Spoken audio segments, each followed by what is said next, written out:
So someone is asking, how can we succeed in partnership? How are successful partnerships operated?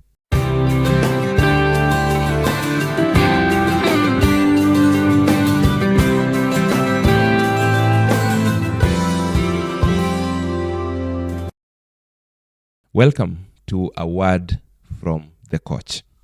In today's episode, we move to part 2 of what we did in our previous conversation. We are answering the question of how to succeed in partnerships. Again, if this is your first time here, please subscribe to this channel. Feel free to share this video with your friends, like this video, drop us a comment. If you have a question, drop it in the comment section or drop it in any of my inboxes, and I'll be glad to make another word from the coach video in response to the same, so that I not only just answer you, but I also help others who might be having similar questions. All right, so let's get into it. How can partnerships succeed? The first thing is that you need to make your partnership formal. Make your partnership formal. It does not matter who your partner is. Businesses are separate from individuals. Please make your business distinct from you, the people. The 2 of you or the 3 of you, the 5, the 7 of you, the partners in this business might be very close friends like we were if you followed my story in the previous video. But the fact that you are very close friends does not guarantee that you will succeed in a partnership, because you're going into a business, and a business, again, I repeat, is separate, is different, is unique from you, the people. So, for you to be able to place it where it belongs, make it formal. Have a proper partnership deed where you get to know the roles of everyone, where you get to know the rights of everyone, where you get to know the responsibilities of everyone, and so on. Just make it formal. Number 2, you must clarify expectations. In our partnership, in my story, we failed to clarify expectations. We had 2 of us expecting that all the 4 of us are supposed to take part in the running of the business. All the 4 of us are supposed to participate in going to restock the business. All the 4 of us are supposed to participate in decision making. All the 4 of us are supposed to participate in inspecting the business to see that the person we employed is doing the right thing, and so on. But the reality on the ground was different. The other 2 partners were not expecting the same. They were expecting that we will run the business, but we will share the spoils equally. They were also expecting that after running the business for 1 month, we will have millions to share.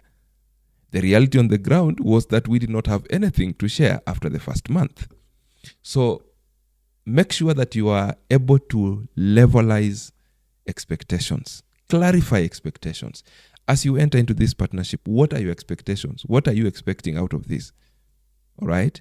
Put all the expectations on the table. And we are praying that the partners we are talking about here will be open enough to put their expectations clear on the table. That will help you. Number 3, for a partnership to be successful, you must communicate regularly. Communicate constantly. You cannot run a partnership and you do not communicate. You're not talking periodically. You're not talking frequently. Make it as frequent as it can get. Let there be no barriers in communication. Let there be no hindrances. You know that you can only communicate once per quarter or once per month. Have an arrangement where communication can flow so easily, even if it means, having some WhatsApp group where you can very quickly exchange ideas, even if it means the ability to quickly convene an impromptu meeting whenever necessary. Just make sure that you're communicating regularly. If you're in a partnership and communication begins to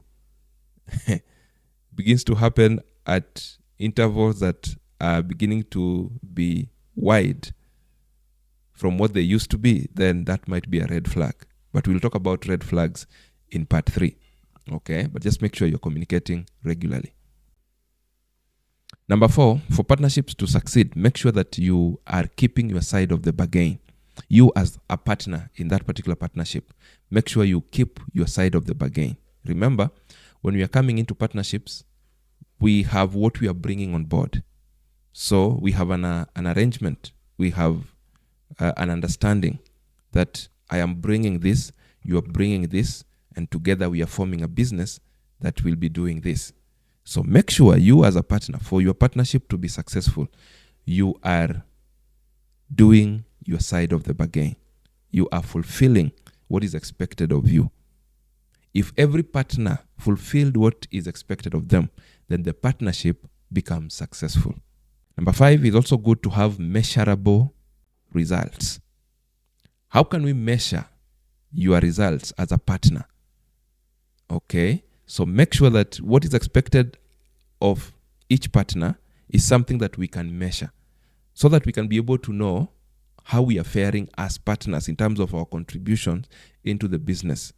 So make sure that you have results that can be measured for each partner, so that periodically when we sit to review performance, we are reviewing the performance of the business, but you are also in a position to review your contribution as a person. You are supposed, for example, to have met 100 clients in this quarter.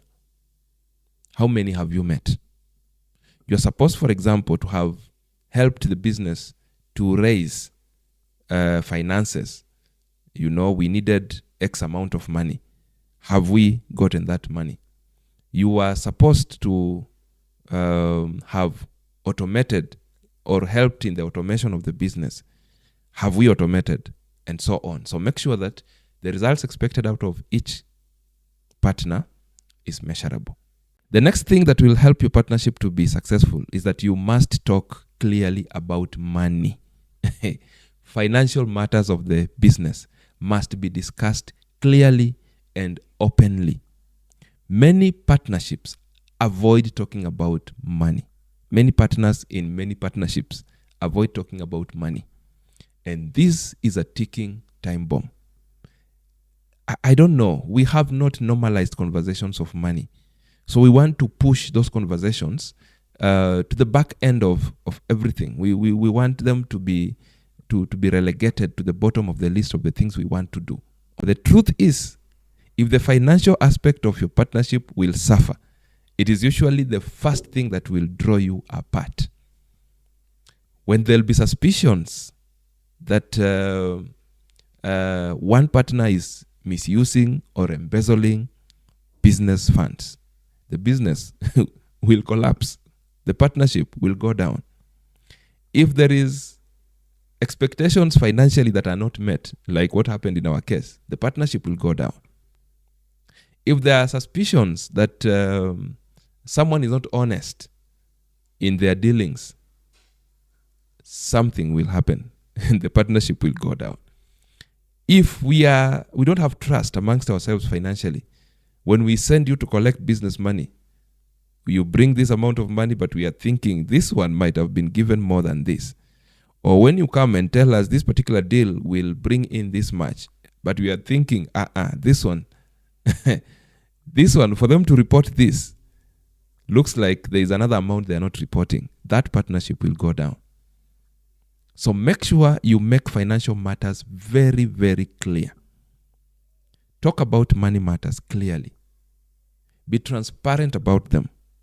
Put measures and systems in place to make sure that financial matters can be very clear. At the end of the operating trading season, we can know that our purchases were this much. Our sales were this much. Our expenses were this much. When so-and-so says they need fuel for a business trip, we can be able to validate that indeed there was a business trip and this was the value of the business trip and so on. Just make sure financial matters are very clear. Any gray areas in financial matters will threaten your partnership. The last tip for your partnership to be successful is that you must have an exit clause. Yes, you must have an exit clause. As you start your partnership, you might be starting it from a friendship perspective.